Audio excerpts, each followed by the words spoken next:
Wow, beautiful, beautiful, beautiful. Beautiful. Hi, viewers. Welcome to another episode of the Nana Yaya Boy Show. It's the holidays are approaching, and as the holidays are approaching, I aim to bring you people or thought leaders, people making changes that when you listen to them, at least your 2024 and beyond, you are able to make, how do we call it? You're able to get some substance to move forward in life. And after our failed or not so, we didn't do the interview period due to COVID. I have Stephen Thompson with me. So I am in Ontario, Canada, and Stephen is in New Jersey. Yes, ma'am. I'm in Yes, New across the Jersey. border in New Jersey. Stephen, welcome to the Nana Yaya Boa podcast. Thank you so much for having me. It's an You are honor and a most privilege to welcome. be here. Yes, thank you so much. Stephen, between you and I, we are competing. Who has the most beautiful tooth gap? You do. I will I got accept it. a gap and a chip. I'm sorry. So you beat me out right there. Oh, this is so funny. This is so funny. Stephen, thank you for saying yes. Thank you for agreeing to share your talent, your experiences with us. And I do hope the viewers who keep coming back will, share in the story and take something of it out of it and also share the podcast with friends, family, and let's make it grow. Absolutely. Who is Stephen Thompson? Talk to me. I am a father, right? You heard my 13-year-old running around Yes. here, right? I'm an author. I'm in my community, and I focus on children. I focus on my kid. You know what I'm saying? And because of my background, so Mhm. I'm not gonna say my age. I'm not gonna date myself, right? So my mom was a teenage mom. She was 14. My dad was 18. Oh, Um, wow. yes, definitely. That was a shotgun wedding. So let's just say when you're that young and you're trying to start a family, there's some things that could be missing when you're trying to Mhm. raise children, right? And so my mom had three boys, but my dad had about 10 children, right? So it's my job. I feel is I'm not the oldest. I'm next to the oldest, so it's my job. I feel to get all of my siblings together so we can actually become a family. And Mhm. so I started. I wrote a couple books. Most recently, unveiling reality, navigating through the illusions of life, Mhm. and my favorite is My Angry Heart, Simple Guide to Healing from Within. And that Yes, one yes. made number 3 on Amazon, so I'm proud of that.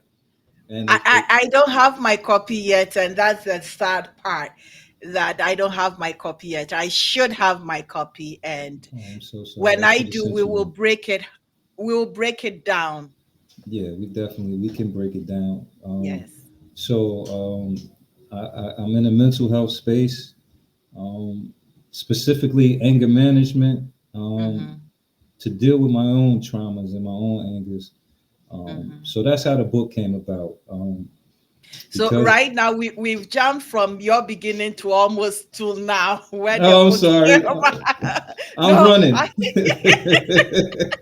I don't I'm have running. sneakers on to chase you, Yes, ma'am. Steven. So you have to how do you call it? Wait for me. Yes, Yes. ma'am. Yep. So if at any point in time that you're uncomfortable, just don't answer that question. Yes. So for us to really understand a person, our backgrounds, our beginnings, either makes or unmake us. But it's from this conversation, it seems you had a trying beginning, born to two teenagers Absolutely. and Yeah. uh, That One statement. of 10 on your father's side and one of three on your mother's side. Right. Could you please bring us a little bit deeper into the family dynamics when you were growing up?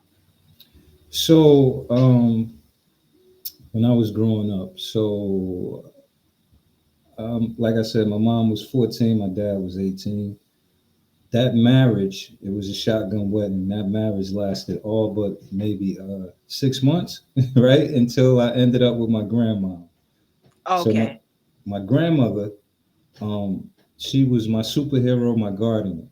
Mhm. I may have spent a total of 7 months with my mom, but at a young age, she wasn't ready. That's understandable. Um, I was raised by my grandmother. Mhm. She gave me everything that I needed to succeed. But as a young child, as a young kid with so much anger, right? I didn't understand at the time why I was so angry. So I did a lot of mischievous things coming up, right? Papa was a Rolling Stone. I'm sure you've heard that. You've heard that song and you've heard that Yes. phrase. So Papa was definitely a Rolling Stone, and Mhm. my mom actually became bitter. She passed. She contracted HIV. She passed, and Mhm. my dad also passed. Sorry. Yeah, thank you so much. Yeah. So I had all of the examples that I needed to succeed, but I wasn't ready to receive them, and I wasn't ready to follow those examples. So Yeah. I think I lived with my mom for about 7 months when I was about 8 years old, and I didn't come home one day fast enough with the bread. She sent me to the store for bread, Mhm. right? And I always remember the story because this is one of the stories that keeps the trauma around, keeps the Mhm. pain. So one day I went out to the store. I was about 7 years old. She gave me about $2 to get some bread. I go to the store, I get some bread. Where we lived in an apartment building in North New Jersey, Mhm. and my uncle was outside. So my uncle was like, "Hey, this is my nephew." Introducing me to the fellas. This is my nephew. He runs really fast and he can catch. So we started throwing the football, right? So my mom looked out the window and she caught a little attitude because I didn't come home fast enough Mhm. with the bread. So that was the end because I was abused. She beat me with an extension cord. So that day was the last day I spent with my mom, and I wouldn't see her again until 1999. So I don't know what year that was. I'm not going to tell my age, but I was about 7 years old, and I wouldn't see her again until about 1999, where um, that would be the last time I lay eyes on her because she Wow. was passing. So yeah, so it was a rough childhood. She had three boys. Um, we were all named after our fathers, and it was my job to actually Oh, get. so you are all not from the same father. No, ma'am. Oh. My mom had three children by three different men. My father had 10 children by I think eight different women. So yeah, there's a lot of things to unpack in that. So There yeah, is, that there is, there's there a lot. is, there There's a is. lot of things. So parental guidance, they themselves were children. Right. And so there was no parental guidance. And God knows what Right. kind of trauma they also, they themselves had Um. that, wow, wow, Yeah. wow. So as a black man in America, right? Mm-hmm. Those things sort of fuel and perpetuate the stereotypes, right? Um, I wasn't supposed to be successful. I wasn't Mhm. supposed to amount to anything. Mhm. Um, I was supposed to either be a rapper or a drug dealer or just somebody who ends up, Mhm. um, you know, on the street somewhere. No, there, in our Mhm. community, um, education isn't at the forefront, right? Yeah. At that time, growing up, coming up in school, being smart wasn't considered, the popular thing, so Yeah. I had to wrestle with a lot of those things. But like I said, my grandmother, she was my superhero, and she tried to reinforce all of those positive values that you don't really get. But Mhm. I wasn't ready to receive that at the time, so I had a very trying. I'm not going to call it rough, because she did, the best she can do for me, and she gave me everything she could possibly give me. And Mhm. it was all within me, right? That's why I Yes. named the book My Angry Heart, because I Mhm. had anger in the heart. And Mhm. whatever's in your heart is going to come out some way. And so I Mhm. was so angry, and I was so mad at just what life had given me. I Mhm. had a tunnel vision on for destruction. Let's just Mhm. say that. So So, at what point in time did you realize, or the light bulb went up, to say you are on the path of self destruction? And so you need to change your mindset, you need to change your attitude, you need to change your behavior and come to this path where you and I are having this conversation. right. So I did a lot of things to land me in places that I didn't want to be. I was around a lot of company that I wasn't comfortable with Mhm. being around, and I wasn't comfortable looking at myself in the mirror. My Mhm. pivotal moment was when I saw my mother for the last time. Mm. I was hanging with some people I shouldn't have been hanging around with, and the part that hurt me was I saw her and I didn't speak to her. I knew exactly who she was. She walked right past me. We locked eyes, and I didn't say anything. So she went to my grandmother's house, and she basically, was saying, I contracted HIV. I don't have much time to live. And she told my grandmother that she was sorry for not being in my life, not being there for me. Mm. And that was the last time I saw her. And so that moment, going to her funeral and not being, I couldn't forgive her at the time. You get me?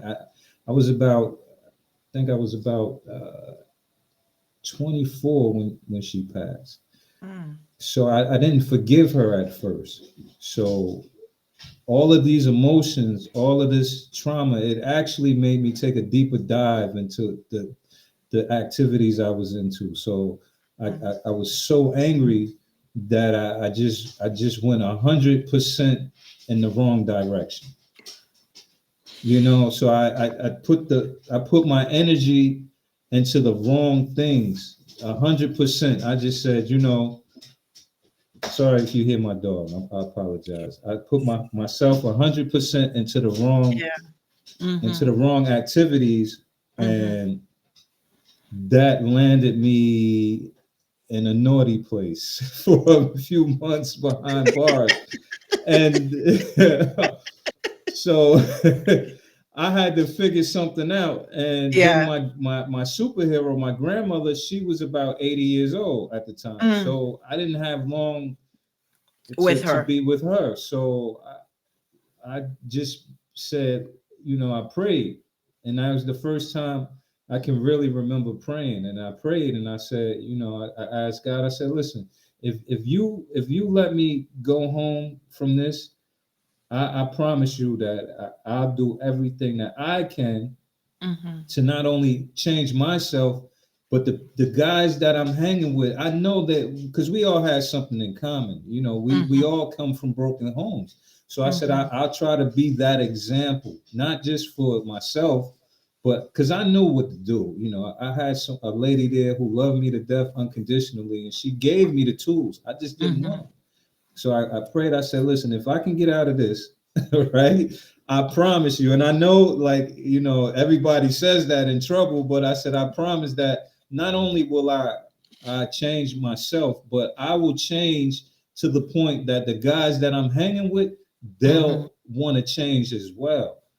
And that's what happened. And so the first step was just to forgive my mom, forgive my dad, you know, because you Mhm. got to think 14, I can't blame her for anything. Like, you know what I'm saying? So that was the pivotal moment.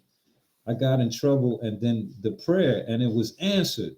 And that sparked something in me too, because I never, you pray for things. You don't really, I want a new pair of sneakers, hey, God, if you could give me this Yeah. $100, and that's not the right way to pray. You get what I'm saying? And so when I was sincere with my prayer and it was answered immediately, might I add. So if you say that's not the right way to pray, then what is the right way to pray? I don't think we should pray for material things, right? Mhm. I think we should pray for the ability to obtain the things that we want.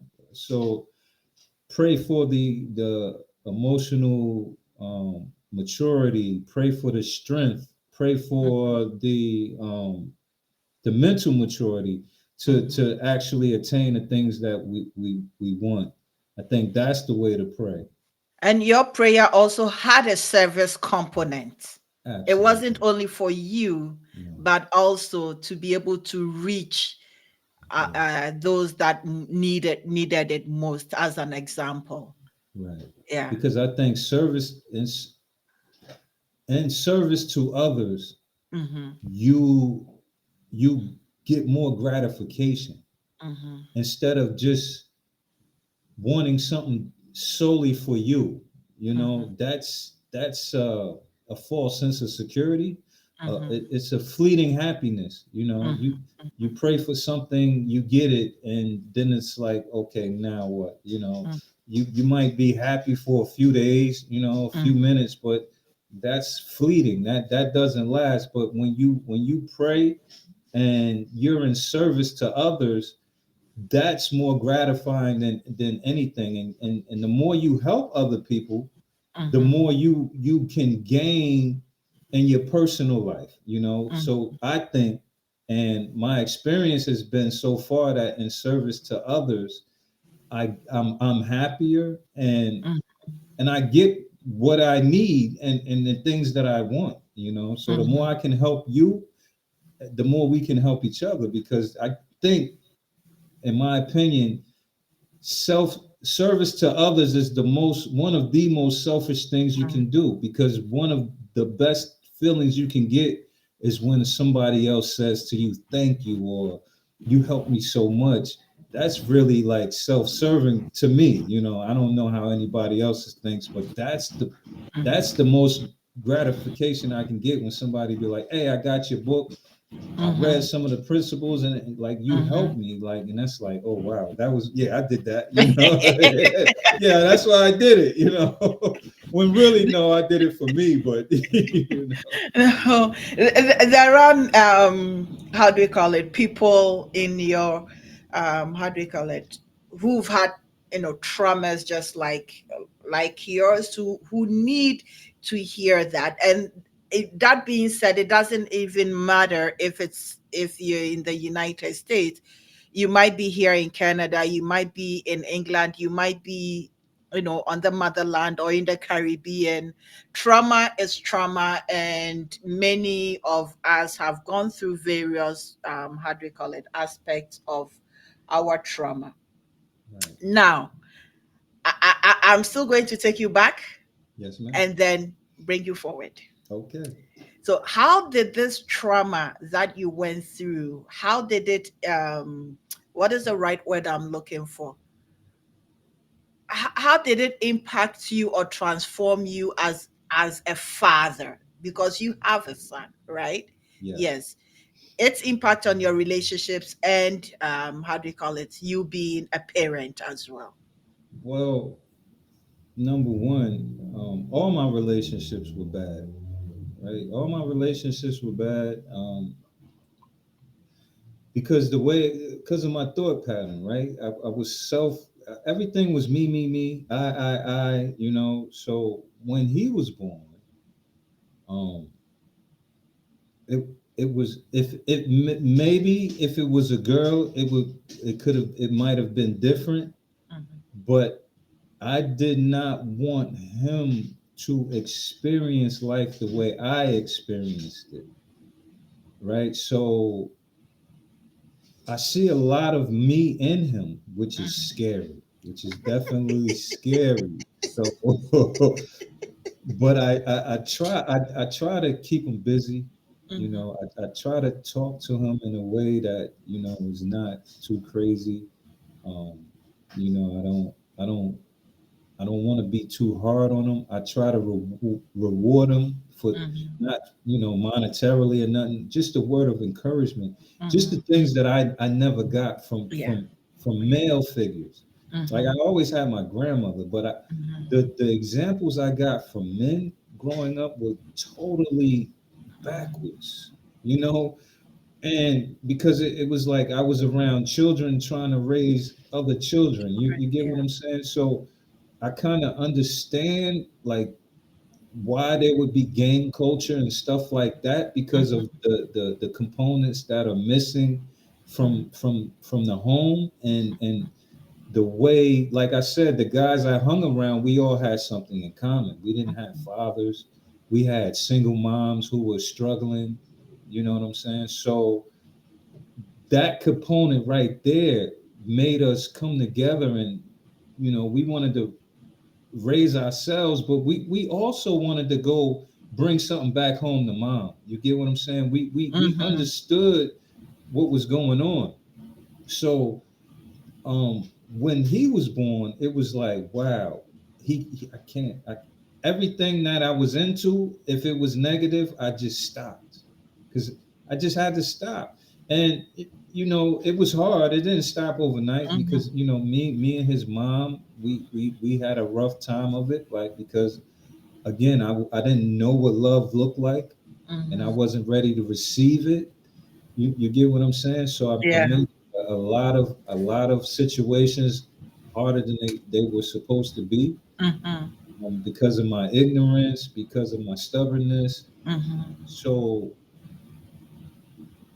an epiphany hit me because it's like if you don't want him to turn out like this, then you need to be an example. That promise you made, that voice was in the back of my head. Mhm. Remember that promise? Mhm. You better make good on that promise, or he's gonna end up. Mhm. Because I have friends who've been locked up, and their children have been locked up. I have a brother. My brother is about 40 some odd years old, and Mhm. uh, he might be mad if I say it, but it's the truth, and the truth will set you free. All his children are in jail. He has two daughters and a son. They're locked up. So the whole point is it's not enough to talk about it. We have to show that action. We have to be the person that Mhm. we want others to become. So Mhm. I had to enroll back in school because Mhm. I can't tell him to stay in school, get an education, and I didn't finish mine. You Mhm. know, so I became that guy. Not the Mhm. guy just to say do this, do that, but the guy to Yeah. say do this because and Mhm. show him what to do Mhm. and how to do it. So Oh wow. that was my epiphany, like because it made, like I said, if it was a girl, then it's easier for me to just, you know, hey, that's your mom. I don't understand women, but because he's a young man, he's a boy. It's like wow, you know. Mhm. And I always had that thought in my head. I always said, excuse me, I always said that it takes a man to raise a man. So if I'm not that example of a man, then Mhm. he's still not being raised by a man. And again, I said it when, the stuff that I heard growing up, Mhm. it was like, wow, you listen to that? Like, oh, no, listen, and the things I was influenced by.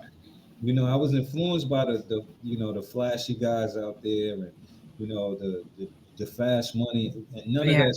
none of that stuff lasts, and none of that stuff is It comes with dire consequences right. that Yeah, at the absolutely. end of the day, it's not worth it. It's Yeah. not Yeah. definitely. Yeah.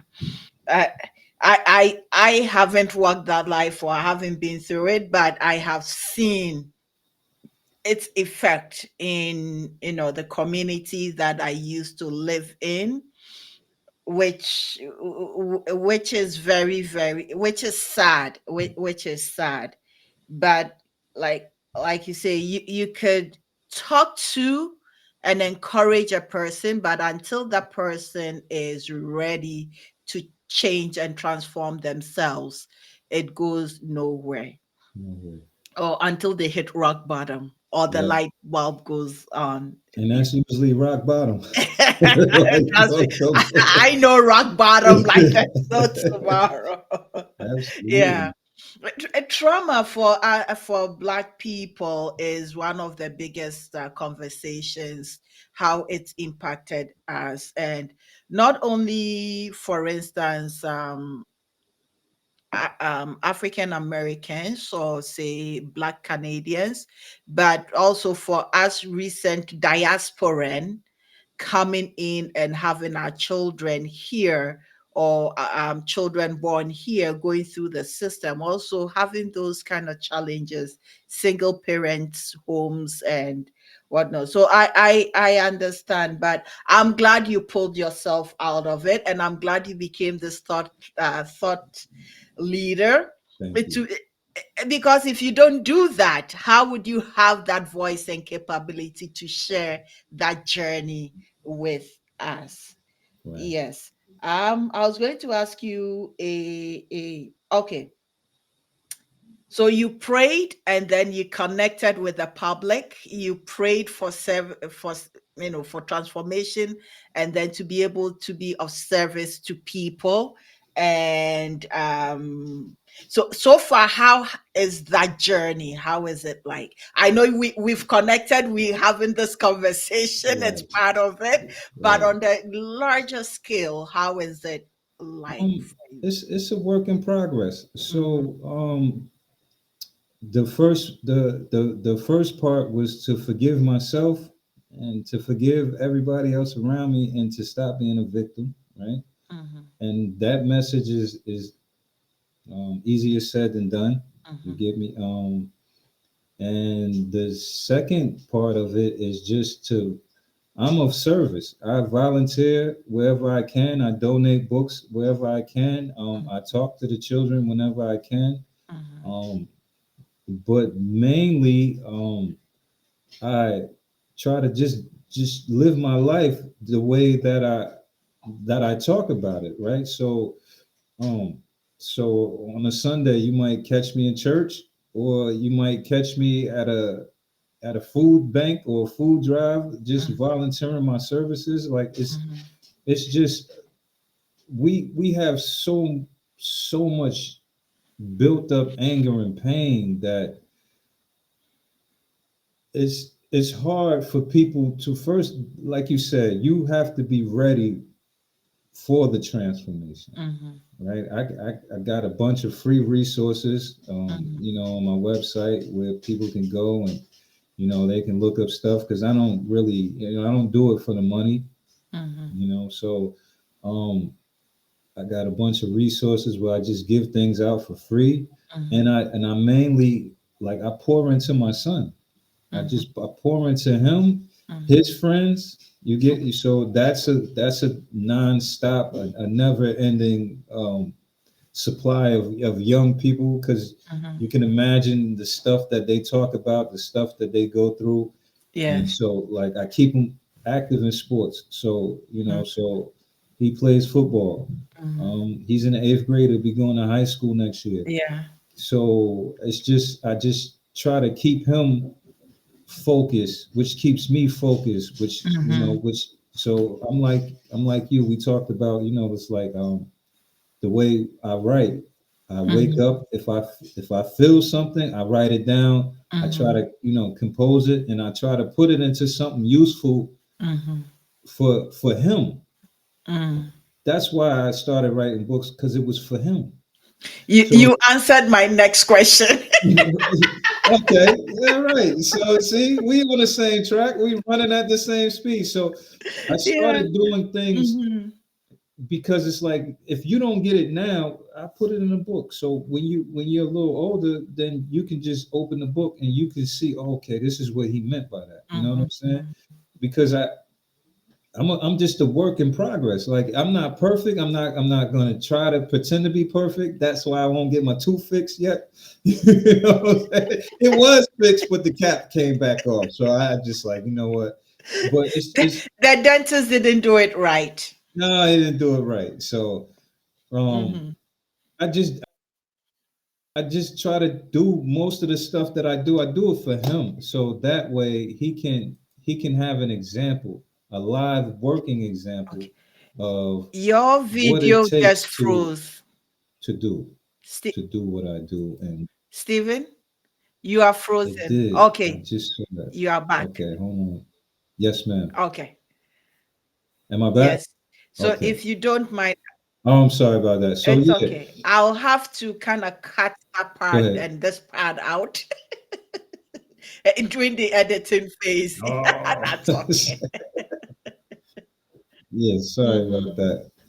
Hey, you're better at this than me. I'm sorry. That's okay. That's So yeah, so I do what I do, and I did what I did. I became this person for me, but okay. when I had my son, that was the wake up call. Mm-hmm. Like, if you don't show him an example, then you're just like everybody else out here, just talking just to be Mm-hmm. talking.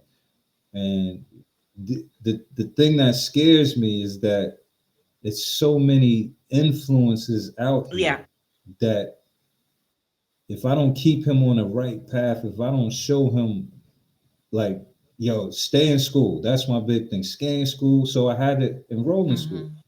I'm in school, so there's no reason you shouldn't. I'm doing homework. It's no reason you should not be doing homework. There's no excuse. If I can do it, you can do it. You get what I'm saying? So I became that guy. Yes.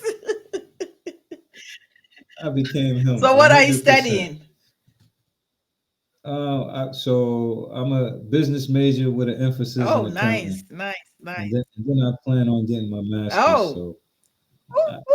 yeah, I'm Okay. a, I'm in it. I'm in it for the long haul, and that's one of the things too. I stopped thinking short term and started thinking about the long You game. know, this reminds me of Simon Sinek. He does podcasts, but he's also written a couple of books.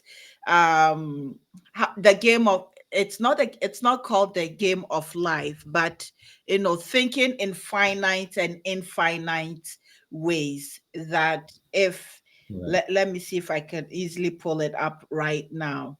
So if you think in finite terms, it's just the short term thinking that I do A, B, C, Right. D, and then that is done. And if you think in finite terms, then you're thinking for the long haul. Yeah. Let Absolutely. me see. What is the name of this book? Oh, geez. So he is the author of Start with Why and Great Leaders Eat Last, The Infinite Game, the infinite, Mm, infinite, whatever. It is the infinite game. mm, Yeah. So what you said really does ring through, and also find your why. Why are you doing all these things which you have explained to us? That is great. That is great. So let's talk about your books. But I'm biased. The Angry Heart. It's like, yeah, my my angry angry heart, heart. right? Why is your Yeah, heart so angry? Number three on Amazon bestseller list. Okay. So Oh let's well, start with the writing process. Why mhm. why that came to mind, or how it came to mind, that idea, and putting it in a book and getting to this point. So I gotta give credit where credit was due. I was so I look at a lot of I go to church online, right? Oh, So I online, you was don't go heavily in into picture. yeah, no, I was watching it. I was there, but I was home. Hmm. So I was it was a sermon by TD Okay. Jakes. He was talking about how anger and where all of this stuff Hmm. comes from. And so we hear a lot about your thoughts, um, they influence your actions, and your actions are your behavior. And so I started thinking about myself. Like where he was like, if your heart isn't pure, then he just was going on, and it just Hmm. resonated with me. So, and I started to just think back. So I started to do. I wanted to do a book about my childhood, but it was too Mm. painful. I couldn't. I just couldn't. I still only like 2 or 3 pages in. It's so hard for me to just go back and relive that stuff. So I just move on. And so when we talking about the origins of your thoughts, right? If the your thoughts are the most important Hmm. things, which move you into a direction, right, or influence your actions, where do those thoughts originate, right? So if the thoughts are the software, what's the hard Hmm. drive? So the hard drive is the Hmm. heart. So everything that I ever had built up, it was in my Hmm. heart. So in my heart, I had all of this anger, all of this Hmm. resentment, all of this just being mad and not understanding why, because of the things that I Hmm. saw. As you start learning from 0 to 7, right? So from 0 to 7, my mom wasn't there, my dad wasn't there, I got beaten, all of these things. And when I started to realize that, I started to, I was able to heal and forgive, right? Forgiveness is the most important part of the Hmm. journey. So, I had to put myself into my mom's shoes. She was 14. Then I had to put myself into my dad's shoes. He was Hmm. 18. What tools did they have to bring a Yeah. child into the world? And like I tell everybody today, one of my sayings is a minute worth of pleasure will bring you a lifetime full of pain. And what were they thinking at that age? It's a few minutes of pleasure which brung about Hmm. this child, and that's a lifetime full of pain. Maybe not for a lot of people, but coming at 14 years old, we didn't come from anything. Like my mom, my grandmother wasn't rich from either side. You Yeah. you get what I'm saying? So It, it's now, and then you pass the child off to the grandma, and that's in our culture heavy. So it was just like I started to dive into that, and then I just it just started it, flowing. It just started every natural. time I hear the age 14, it's, it really, because I have a 15-year-old and I still keep female, and it's like my brains are not really connecting, seeing her, looking at her carrying, about to become a mother. Yes. Like And everybody still refers to my son as the baby. How's the baby doing? I'm like, what baby? So, right? But seriously, they're still yes, babies. Like that's a yes, baby. 13, yes, 14, 15, yes, 18 years old. I mean, we think we knew everything at 18. We were still yes. babies. And it's like, wow, for a baby to have a baby and then be expected to Grow into an show adult this baby overnight something. with no sense of Wow, it's direction. Yeah, yeah. right. And then the Mm-hmm. examples that she had. She didn't have good examples, obviously. You know, my dad didn't Yeah. have good examples, obviously. So now you have this Mhm. relationship which is volatile, and then I find myself as an adult acting out these scenes that are in my Mhm. subconscious. So none of my relationships Mhm. go well, especially with the opposite sex. None of my Mhm. relationships go well. I'm looking for father figures in all the wrong Mhm. places, right? And it's just like, yo, what are you doing? You're self-destruction. You're self-destructing. Every time something's Yeah. going good, you find a way to make it go bad because you don't. First of all, I didn't think I deserved anything good, right? I used to tell all my girlfriends this. When a girl would tell me, "I love you," I would say, "My mother didn't love me, so what's wrong with you? How could you love me?" And that's the toxicity By that she was ain't your in my mama. heart. And yeah, exactly, though. So exactly, like, what are That's you a different talking kind of about? Like, love. what are you saying? Right. So it's like, what are we? Mhm. You know, what was in my thought process? What was in my head? Like, and then it's like, where's this Mhm. stuff coming Mhm. from? So it took therapy. I've gone to therapy. I do therapy now, like every Saturday. I either volunteer to run a session or a mini Great. session. Great. Right, it's group therapy with a Yes. bunch of men. You know, so that helps just to have a Yes. safe space to for a That lot of was things. one other question with the trauma that I really wanted to delve into it with you, with Black men and going through therapy and the perception that Black people don't need therapy. I was going to ask you about that, if you've gone to Oh, therapy, and the oh perception and yes. how does it work for you. Well, that's one of the things. Perception is just it's an illusion, right? So perception is an illusion that what somebody perceives is wrong or good or bad or whatever it's not Mhm. for everybody. And I would say we all need a Mhm. release. We all need a safe space. We all need somebody to talk to. Therapy doesn't have to be a therapist per se. It could be a conversation with a friend. It could be a conversation with a pastor. It could just it's just a way to get what's bothering you off your chest so it doesn't Mhm. fester and seep into your soul where you just become this bitter old person or this angry person who can't change their thought process.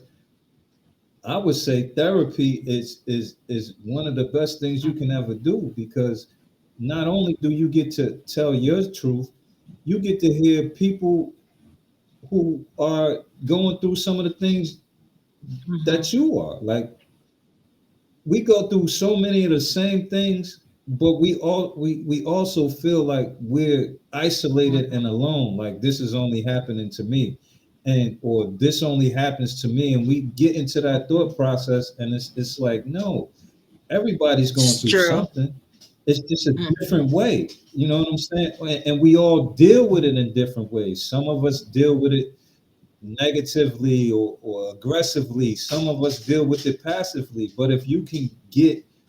examples, clear examples from people who've gone through the same things that you've Mhm. gone through, and we're still Mhm. here, then maybe you can take Mhm. something from that. Like I take a little bit from each Mhm. person, especially when it comes to relationships, because I'm just like I'm at the point where I'm just like I'm not good with relationships. I'll say to somebody, we're cool, we'll be cool as friends, but I'm not just good at relationships because I'm not expressive or I'm not communicative the way we're supposed to be, and I get into my little shell and I just block everything out sometime, and it's like, oh, I'm sorry, I was just working, and you know what I'm saying, and it's just like, Mhm. okay, I got to work on a lot of things, so I'm a work Yeah. in progress. And therapy actually lets me know, listen, it's Mhm. fine, it's okay, Yeah.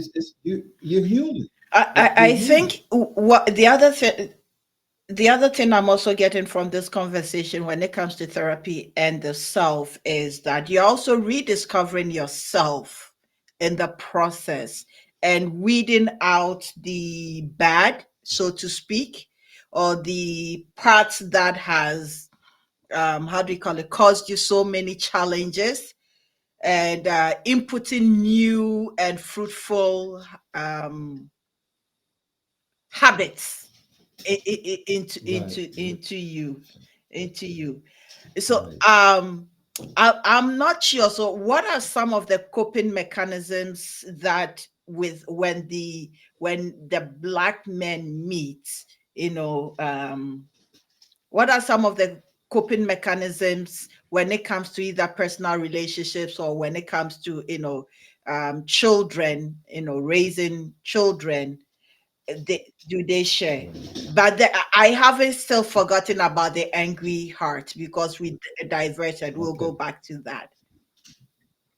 No problem. Hmm. Stop. So, well, there's definitely negative coping Yes, habits, yeah, right? So, some people try to lose themselves in yeah. drugs and alcohol. That's a very No, short I'm not looking for point to that look one. I'm at, looking for right? So we try the to stay away positive from that, ones. right? So, Yeah. well, what we look for is just we try to find the thinking behind the Mm, reasoning and the action, right? So it's not per se telling somebody what you mm, did wrong. It's not about that. It's about just saying, well, what about that situation made you act like this, right? Why do you even think the mhm, way you mhm. do? You get what I'm saying? So move, please. I'm sorry. This dog he hears me talking and he wants to be part of the conversation. I'm sorry. And so, he's my emotional support animal. So Mhm, what we do is we'll just go through the day. If anybody has anything that comes, did anybody have any outbursts or any emotional problems or what goes on, and so somebody will say, I had, um we'll just try to get into the thinking, the reasoning, to have you unpack that, yeah. because it's like, so what is it about your thinking that made you react like Mhm, this? You know what I'm saying? And then we have to keep in mind, you have to be respectful. That's one of the things we stress: respect. What respect looks like, mhm, what's effective mhm. communication, because a lot of this stuff is emotional immaturity, where I can't express how I feel to you, so it might come out as an argument or a disagreement, and it's like, you know, I- le- why can't you communicate properly? Those type of things, and it's like, wow, this laughter is, I'm not laughing at you, but as you're speaking, an experience is coming to mind.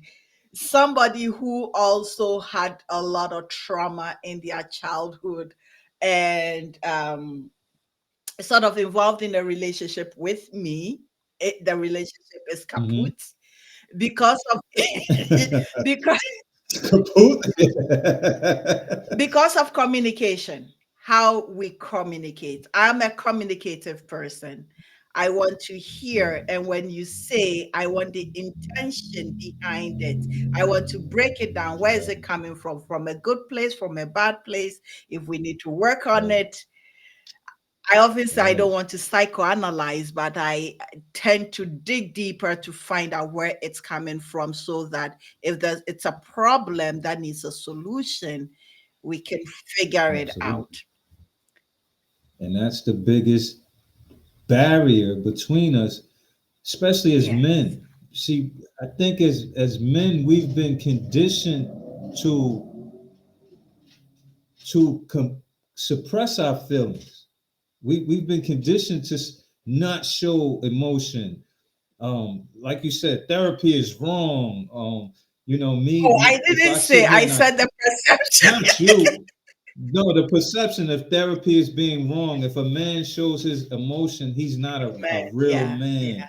And if he, what you crying for, right? So it's always an analogy, Hmm. right? So I always make this analogy, right? If there's a boy and a girl on a track field running a race, if the girl trips, and falls and scrapes her knee, the whole crowd will come and run to her rescue and be like, "Oh, what's wrong? It's okay." They will console her, make her feel better. If it's a boy and he falls and she scrapes his knee and he does the same thing, it's like, "What you crying about? Get up and finish the race."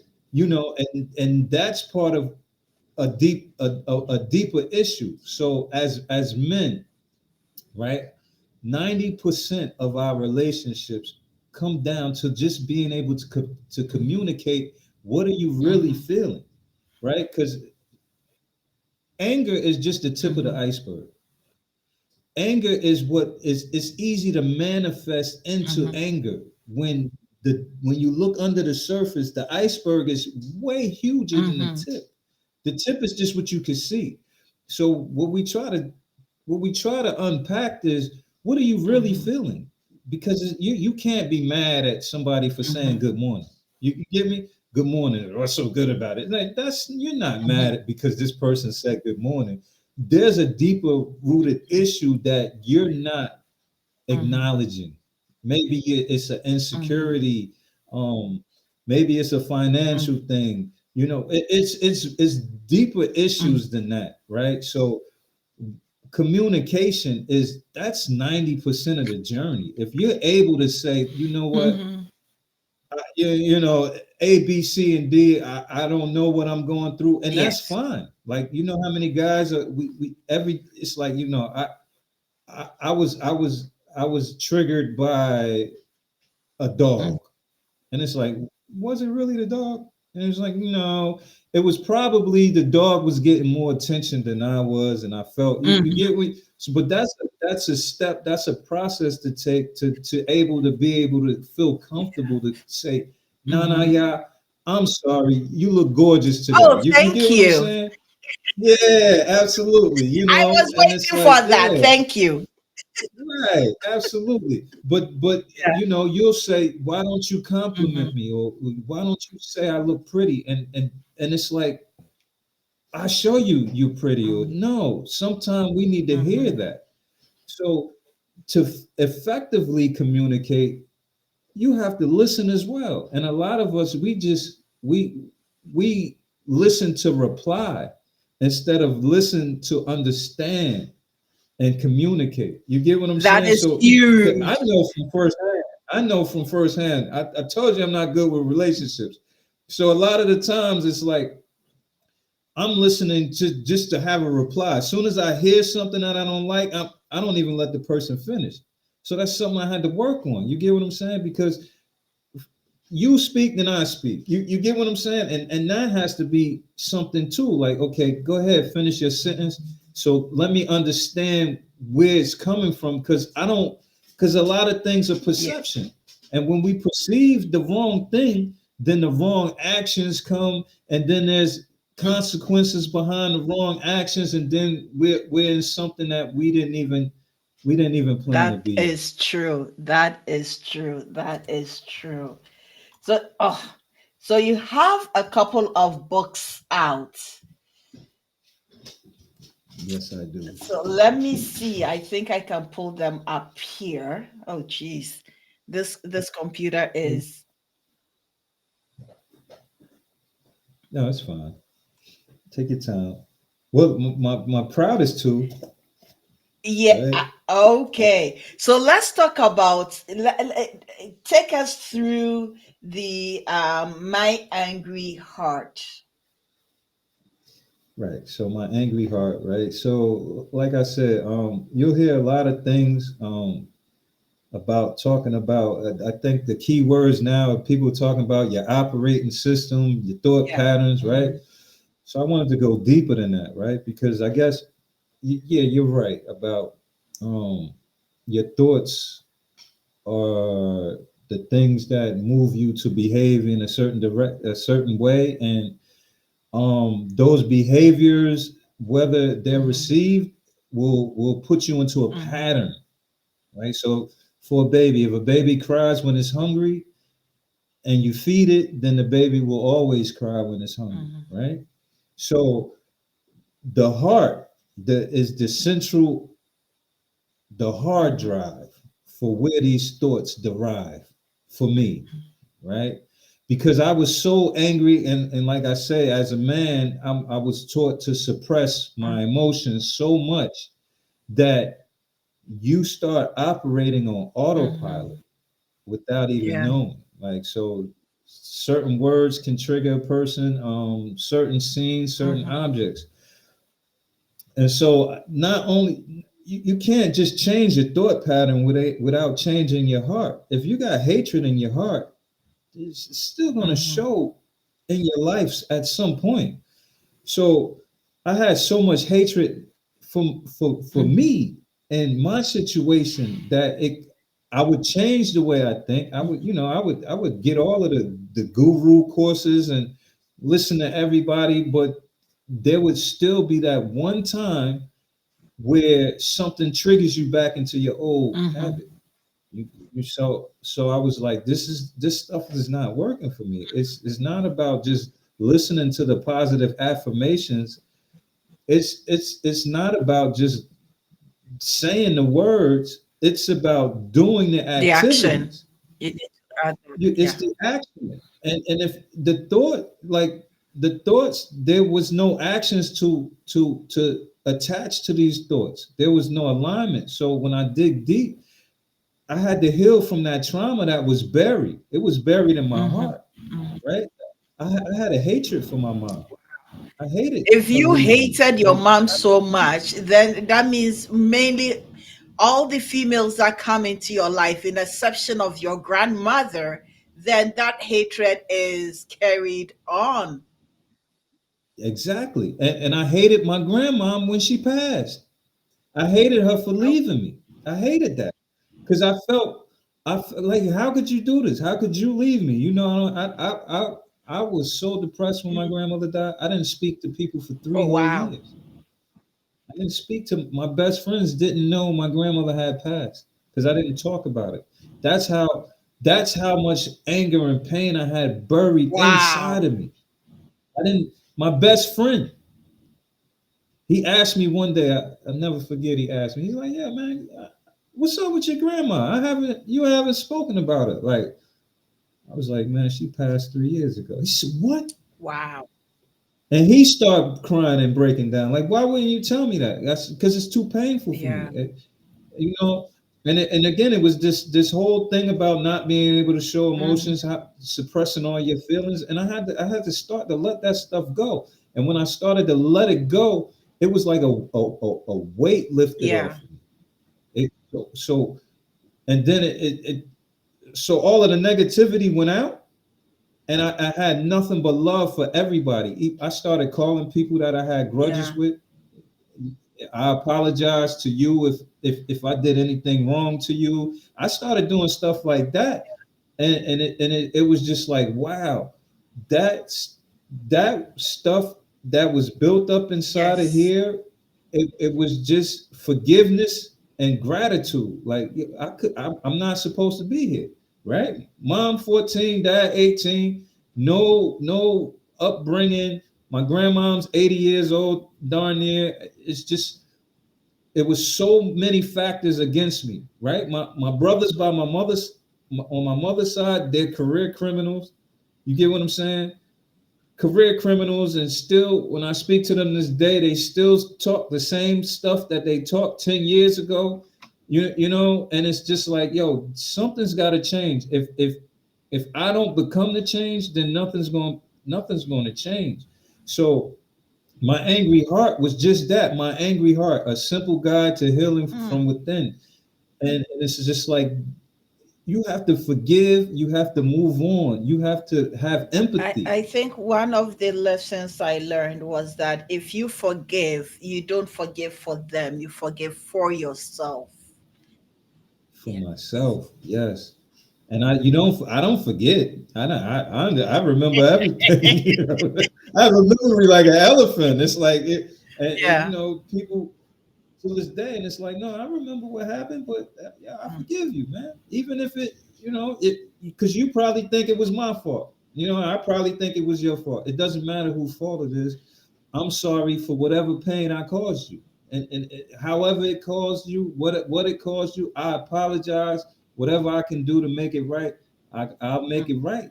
But like we have to move on. We have to leave that stuff where it is and where it belongs because it's not serving us in any way positive. That stuff will hold you Mhm. back. And so when I talk to people and I say, listen, what's not going right for you in your life? Oh man, I just did this, I lost my job. And when we start unpacking that stuff, it's like, listen, you're living in the past.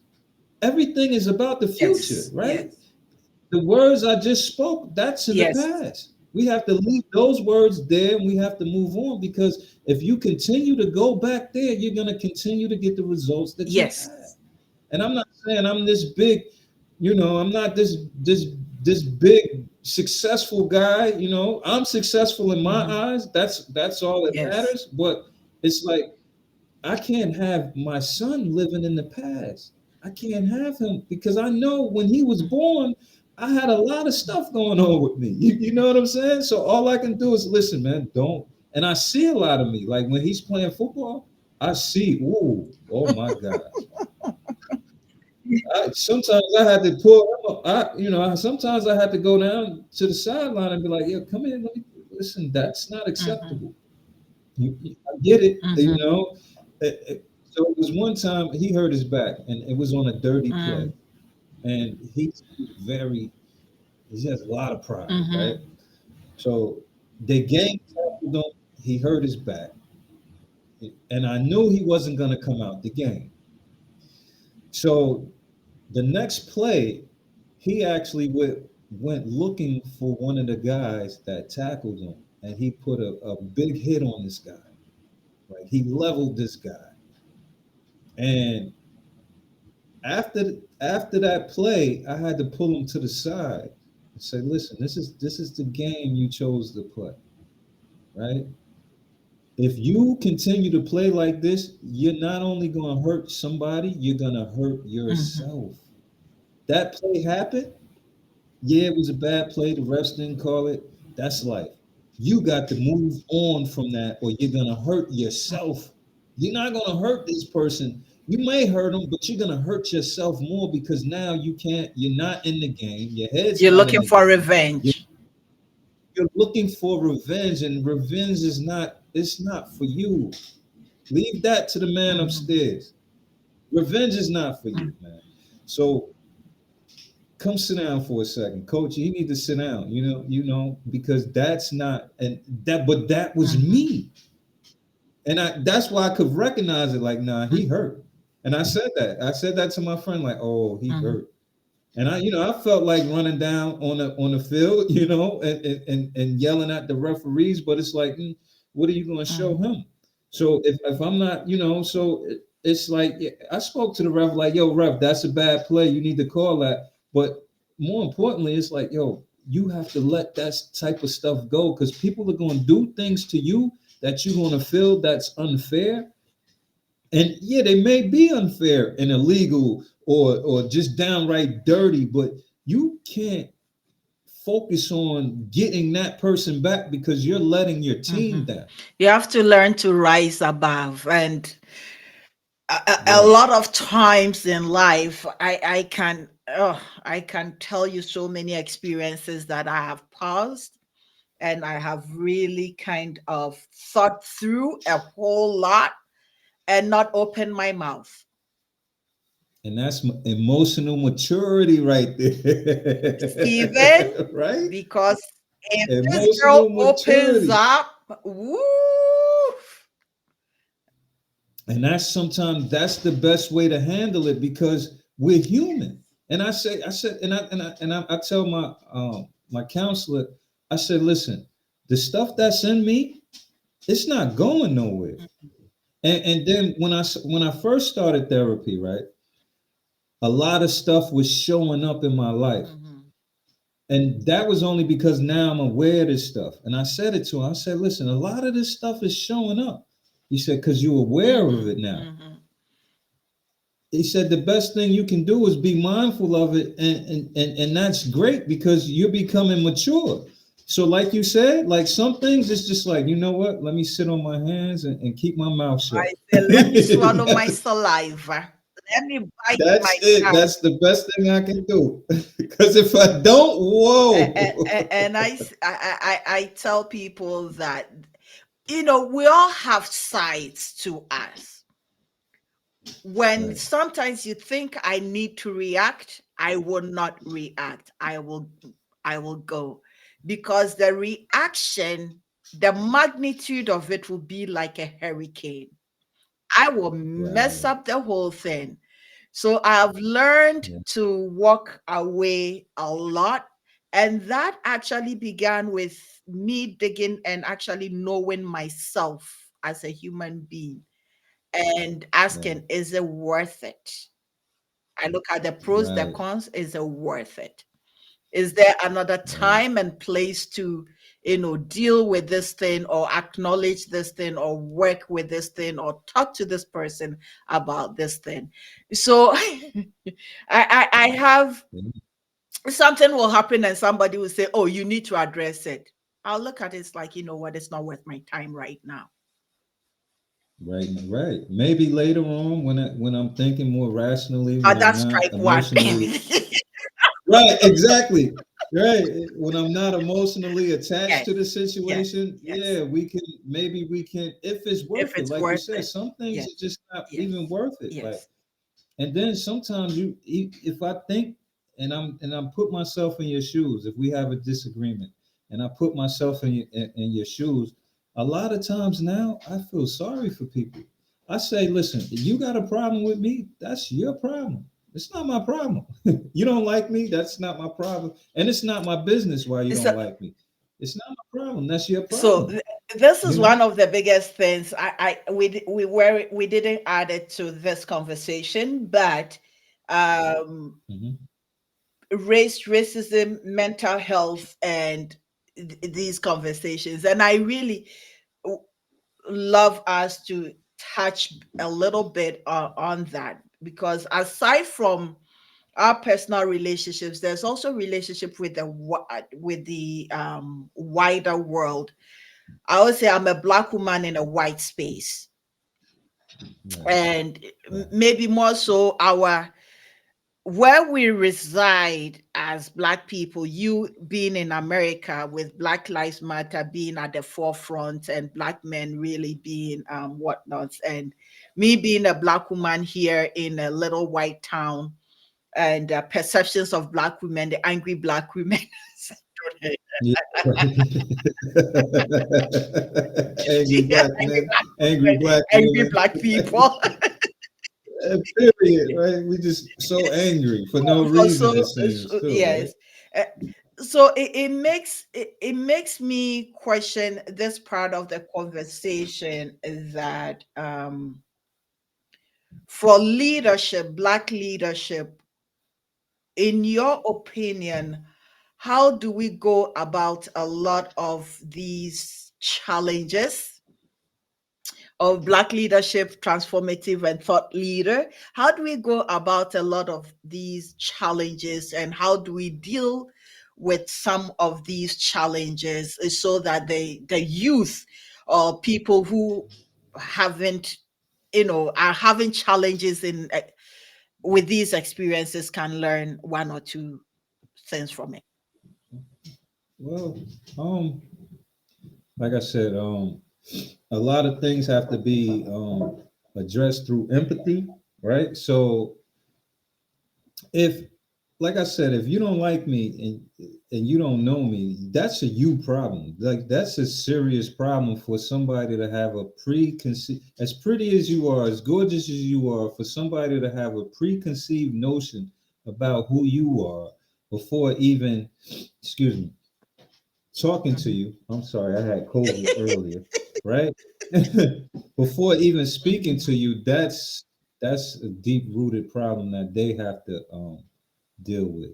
But as far as leadership, um, all you can do is be the example for whoever it is that you're trying to. Okay, Um, let's pause here.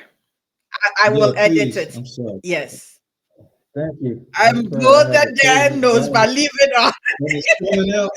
Oh my gosh, it's coming out as I'm talking, No, and the dog is down here doing you need to something. blow your nose properly. Okay, Don't be sorry. shy. Hold on. Look. Hey. This is Oh so God. funny. Thank God I don't do live stream Oh because God. I can easily edit this Yeah, before. please. Please. Oh, yeah, I had COVID last week, so oh Or God. I'm going to make you laugh First thing because you said I look cute, I look beautiful. Yeah.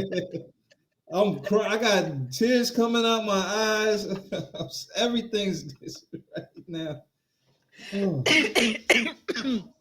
And the dog is over here doing something. I don't Or know you what want this to dog check is and cough? doing. No, he's fine. I think, yeah. Give me one Mhm. second, please. Let's go. Outside.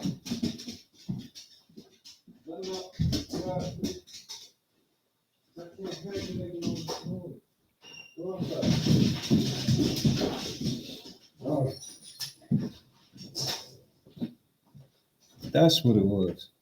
Oh, sorry about No that. problem. No problem. Whew.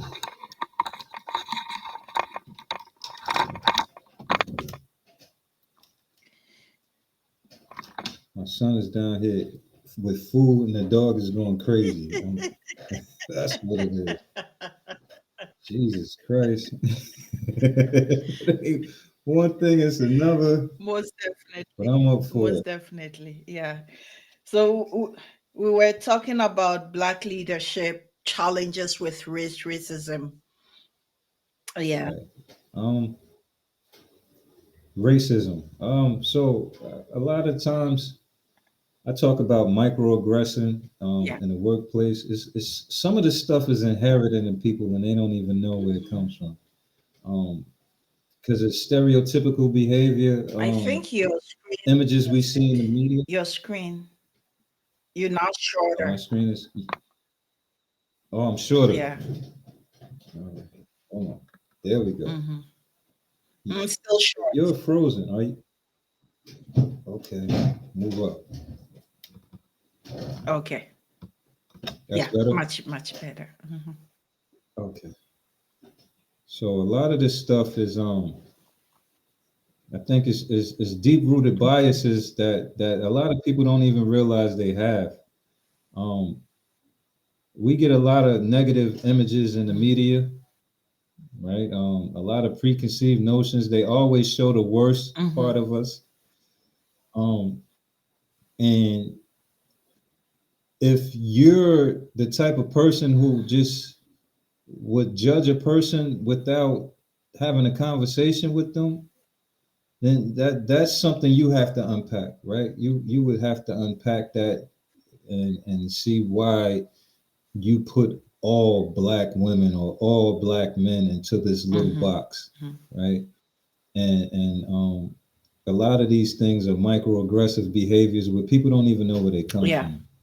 Um, so leadership for me is being the Hmm. example, um, being vulnerable, right? Because we're human. I can't try to be this holier than thou image. Like I'm out here, my nose is running. I'm on camera, right? So you have to be able to show. You have to be able Yeah. to Hmm. identify Hmm. with your role model. You get what I'm saying, or the person that you put on a pedestal, or the person you look up to. Hmm. You have to be able to identify. And when I say identify, I'm not talking about the message. Yeah, you resonate with the message, but I'm saying as the person Hmm. with the flaws that they have. You know what I'm saying? Like with the Hmm. shortcomings, because that makes it more authentic. Hmm. You know. So if I can talk to a young guy who's about to, I tell you a story. So um at a fundraiser at a friend's Mm-hmm. church, listening to these young guys have a conversation about spinning the block, Spending the right? So if you block. don't spinning the block, if you don't know what that means, that's a rap term where that means they're going to look for somebody to do harm to that person. So I'm just listening, and I'm like, Why would you think that? I, I said, can I ask you guys a question? I don't mean to be in your business. I hear what you're talking about. How old are you guys? He said, I'm 18. And I said, you about to do what? You about to spin the Oh, block? He spin said, the block. Spin. spin the Go block, meaning around. I'm going to go in this person's area looking for somebody, and we're going to do this What person if harm. that person is also thinking about the same thing to come do you harm? So I said to him, I said, why would y'all, what's going on that you got to spin the block? He said, oh man, somebody shot my partner and nobody going to do nothing about it. So we going to do something about it. And I said, oh wow. Like, first of all, I have to, nobody deserves to be shot. In my opinion, I don't care what they do. That's not up to us. And I said, you 18 years old. When I was 18 years old, the stuff I went through, like we was thinking the same thing. You get what I'm saying? Mm, And you don't want to end up like me at this age trying to figure it out. You're yeah. 18, right? You're gonna lose at least 18 years of your life Mm-hmm. because they're gonna catch you. You watch all of this stuff on TV. Not no murders really go Yeah. unsolved, right? They got cameras on everything, and I just started talking to them just like that. I said they got cameras on every Mm, corner. They got cell phones. How you think you're gonna get away with this? I ain't think about getting away. I'm just saying. No, I'm saying you have to think about what you're about to do. Think about how many lives are gonna be lost. Like your friend got yeah. shot. Your friend got a mom? Yeah. Is his dad around? Yeah. I said, that's a whole family that's traumatized now, right? And now what you're going to do is you're going to add to that trauma, right? If you were to go to, and I asked him, I said, if you went to your friend's mom or dad and asked them, do they want you to spin the block for whoever got shot? What do you think they would say? Because I know if my son got shot, I would be hurt, but I wouldn't want you to go throw your life away to try to prove something. Let the authorities do what they're supposed to do, because they'll be caught. Mm, They thought they got away with it. They'll be caught. And I said, listen, the best thing you can do is put something in your head where you don't have to be out mm, here doing all of this stuff that y'all think y'all got to do, because you listening to too. And I got old school on them. You listening to too much rap music, and I said none of these rappers are doing what they say they do. They're rapping. They're rich mm. now. You know what I'm saying? He talking about killing, but he making all his money in real estate. I said, what you know about real estate? Won't you try to put something in your head that will move you above your situation? Mhm. He just and he, I don't know what they did after that. You get what I'm saying? But that's just the type of thing. When I think of leadership, it's about Mhm. just trying to show somebody something that they may have not Thought thought about of it. or Yeah. saw before. Yeah. You know, because if somebody would have pulled me to the side when I was going through something and said, "Hey, it's all right. It's fine to feel. It's okay to feel that Mhm. emotion. But what's not okay is for you to go act on that Mhm. emotion and get yourself into some type of trouble. Mhm. So just think about what you're going to do before you do it, because I don't think you thought this plan out too much. You're just going to ride around, find somebody that look like somebody, and just start shooting. And how long do you think That is that's going to last? perpetuating the trauma within the society on and on and on. Yes. Because then instead of one family, say, going through that, now it's two, three, some kids standing by minding their own business, being hit by a stray bullet, and they had no business in whatever business that they are talking about. It's really sad, but Absolutely. it calls for a lot of leadership. It calls for a lot of service, exactly what you are doing, and and so on and so forth. Elijah, shut the door, please. I'm sorry. This guy got the This will door be wide fun open. editing. Oh my gosh.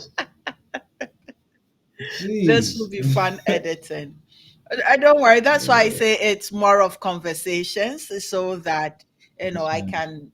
I can work on certain parts. So it will probably end up being about at less than an hour because I'm going to clean it up. So that's okay. Yeah. Yes, ma'am. So what I stopped asking this question, but talking to you, I know you said after your first degree, you are going to do your master's, which is so amazing to hear. And I will hold you accountable to Yes, that. ma'am. Trust me, you don't want to We get need on my that. other side. So I'll hold you Yes, ma'am. accountable Yes, to ma'am. that. So that one Absolutely. we you've shared with us, with your writing and your speaking and your coaching and everything. What is your intention, your intended projection, for instance, in the upcoming years? Where do you want to see it, and how big do you want to see it? Um, wow, I haven't even really thought about the upcoming year. I wanna, I wanna, I just wanna feel like, which is self-serving to me. I want to feel like I'm making a difference. I want to feel like I'm reaching somebody, right? The therapy is great, but we're it's a lot of men. Like we're Mhm, grown men. When I look into my community where I'm from, where I live, the behavior of these kids, I think that there needs to be a change. So in the upcoming year, if I can, I want to start like a youth mhm, movement where um I can take a lot of these young men, young women, show them something different. Um, there's a lot of, I guess you call it despair, a lot of depression. mhm, If And that's because if we knew better, we do better, right? And there's always two sides of a coin. So in the next year, if I can get 100 kids off the streets into the positive programs, just a mhm, job. You get what I'm saying? Because a lot of these skills, like filling out a job application, it's a skill mhm. that's not taught in school. You know what I'm saying? And school's not for everybody, but and some of the richest people in the world, they don't have education above high school, right? So it's not about education, it's about the right education. So if I can just show them something different than the current path that you're Mhm. on, because it's a lot of, this is all I got. I hear that a lot from these kids, like, yo, this is all I got. What else am I going to do? And it's like, what? Let me show you. Give me the chance to show you something, because I thought the same Mhm. way. And it's not fair to you to for those are limiting Yes. beliefs where you're better than Mhm. that. Like if I can take 100 kids and just show them, get them back in school, you know what I'm saying, get them to work a steady Mhm. job, you know what I'm saying, get them to have some pride, whatever it is. Like I just want to touch children, because I work with adults, but I feel like as adults we're already in our ways, so to Yeah, speak, and it's hard to to change. to show yeah, it's hard to change as an adult, or show an adult something different, especially when you feel like what you've been doing has been Mhm. working up for you up until this point. Like, yeah, I can show you how to self-publish a book, or I can show you how to maybe speed your writing process up, or whatever that case is. But as far as to change your thinking, that's hard. You know what I'm saying? Because it's hard for me as an adult to change my thinking. You know, so if I can, and I start with my sons, his friends. You know, I start with them, like, because I try not to be that dad that's like, you You know, planted I those try to be the seeds. cool. Planted Yeah, those I try to be the cool seeds. dad, but hey, won't y'all think about this now? You know, and it starts with you learn a lot about a person just from Yeah. the Mm-hmm. language that they Mm-hmm. use. You know what I'm saying? And that's why I try to start with the, like, what are you talking about? Like, that's not the proper language. Like, that, I get it, you know, and I have to catch him with it because I'm trying to, oh dad, I'm just, no, it's like you need to walk it and Mm-hmm. talk it. Like, you know what I'm saying? So change your language. That's part of your thinking. Yes. You know, so once your thinking changes, the language Mm-hmm. changes. Like, because a bunch of curse words, that, and I say that to my son. We curse because we have limited Mm-hmm. vocabularies. We have limited vocabularies because we have limited Mm-hmm. thinking. So let's change. Get into a book. And I tell the kids, yo, man, stick to the books. Mm-hmm. And that's my, tell your friend I said stick to the books. And he like, oh, that's your dad, right? Yeah, stick to the books, man, because you're limiting Yes. yourself, right? And education is a big thing. Now, I'm not telling you got to go get your master's, your PhD, but open up a book. Open up a book. Use the Mm-hmm. imagination, right? That'll take you somewhere. It'll spark something in you. So open up a book. So if I can touch 100 kids this Mm-hmm. year, put them into some type of program, and get some actionable, quantifiable Mm-hmm. results, you know, this kid, or this girl, or whatever, or this group of Mm-hmm. kids went from D's to C's just from discipline, because a lot of it is self Yes. discipline. We lack self Mm-hmm. discipline, which is stick with something, and that's I tell my son, listen, whatever you choose, that's your choice, but just know you have to stick with Mm-hmm. it for a certain amount of time to even know if it works for Mm-hmm. you. So if I can get these kids to just change their thinking and just to stick with something positive, and that'll be infectious. So that's my goal for 2024, just to get about 100 kids, 100 kids, and that's a lot. That's a whole That is lot. a whole lot. I will be checking in to see how it is Yes, ma'am. going.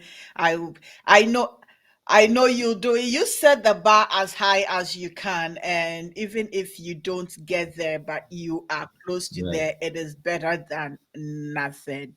So I will hold right. you accountable to that. I Absolutely. will. And we need that. We need more women, black women, holding black men accountable. Oh, And I think that's what's a lot of things that's missing. then the black men Since you said also that, have to be ready to listen to right. voices or hear voices just Absolutely. like mine, because voices Absolutely. like mine are difficult for black men and men in general to cope with, because the stark truth is addressed. It's difficult to intimidate somebody like me with language or Right. anything else. And Hmm. so when you are coming, you better come prepared, because I'm going to Yes, delve, ma'am. I'm going to ask, I'm going to seek the basic understanding of a grade six student. So if you are able to bring it to that level for me, that means you are able to bring it to that level for everybody else to hear you. So Yes, ma'am. we if we are to hold you men accountable, then you men also have to be ready to listen to us, Right. and it's vice versa. Right. My mentors are two black men. Okay. They're not black women, they are black men. And Mm. so they I'm bad. Hmm. Yeah. They give me how men think, because if I'm Right. having challenges with them, with male. Hmm. I seek, advice from that. How do I address this? What is the best language to use? And if it was Hmm. you, how would you do you want me to address you? So that is the guidance that they give. So that's why when it comes to having conversations with black men or relationships, eh, they keep me well informed that I don't pull your unconsciously pull the black male ego down. Yes, Right. because Right. y'all got egos that may be fragile. But I think that's so good that you have mentors. I think that's one of the things that we need. We all need somebody. We all need a mentor, somebody that's been there, done that, and can help us navigate through that. So that's great too. And I would need. I speak to my sister a lot, and I try to, but she knows me. She's just like, I'm gonna just pray for you, No, I'm gonna your just pray for prayers are you, good, but yes, right? mentorship is one thing that even here, I realize it's not in our communities, but one of the mentors that I still speak with, and actually he is the head of African Arts Institute, and he put me as the Okay. vice president of African Arts Institute. It's like, woo. Okay. Wow. All But right. he is one of the pillars in my life that, when I decided to go to grad school, he was Mm, there for me. When right. I almost gave up, he said giving up was not an option. And the Absolutely. other male figure that also, every time I write, I basically went to grad school with him, that Mm, I am working on a paper and I'm throwing the ideas to him. So that is the kind of patience that they had for me. And right. up till now, I call check in, call check in, call check in. I don't wait for them to call me. I call check in, because it really, they don't need me. I need Right. them. Right. And that's Absolutely. one thing about mentorship. And that's one thing about black women. You just see some you just said something that's hard for people women in our community to say. They don't need me. I need them. And that's just emotional maturity all the way. You know what? Let me Oh, let me leave it. That's right. Absolutely. Stephen, it's been such a Yes, ma'am. delightful conversation. I feel there's more that we didn't really delve in, which is the collection of books that you have, but we will. Well, they're on Amazon. Yeah. They're Stephen Thompson the second. It's on Amazon. Mhm. You can check my website, stephenthompsonbooks.com. Um, Everything's on my website. I really would like the people to go to the website, not Amazon, because I get a better cut. But it's a lot of free information on my website. Mhm. Just the stuff that I do, I deal with Yeah. stuff like anger Mhm. management, microaggression in your Mhm. workplace. I got a couple blog posts up there about Mhm. relationships and communication Mhm. and effective communication and just stuff that I think Mhm. should it helped me, so I give it out Yeah. to help everybody else, and it's free. Yes. So stephenthompsonbooks.com, it's all free, and all my information is there. If somebody wants to contact me, I even left my phone number, so I screen my calls though, so I screen those calls, but the number's there, everything is there, and I appreciate you so much. I know this we almost didn't get around to having this Yes. interview. Yes.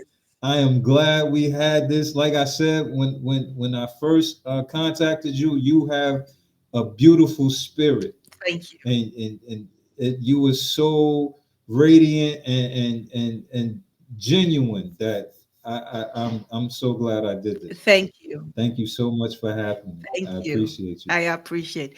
Hi guys, this has been the Nanaya Yabua show with Stephen Thompson. I'm going to put all his information down there somewhere.